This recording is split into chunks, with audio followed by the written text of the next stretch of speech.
के कर ऊँची मालिया ता जगमग करेला हो। के कर सुंदर लीला तिलक भलु शोभेल हो। के कर ऊँची मालिया ता जगमग करेल हो। के कर सुंदर लीला तिलक भलु शोभेल हो। दशरथ जी के ऊँची मालिया ता जगमग करेल हो। राम जी के सुंदर लीला तिलक भलु शोभेल हो।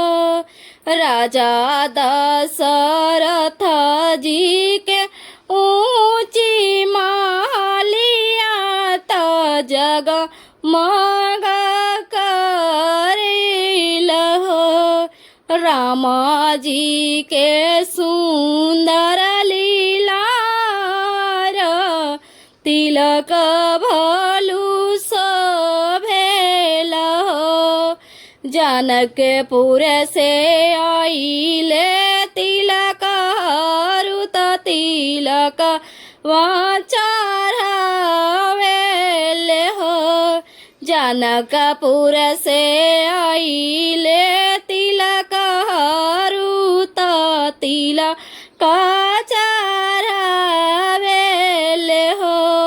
राम जी के चढ़ावेले तिलकवा बड़ी सुहावन लगे हो। राम जी के तिलक चढ़ावेले तिलकवा बड़ी सुहावन लगे हो।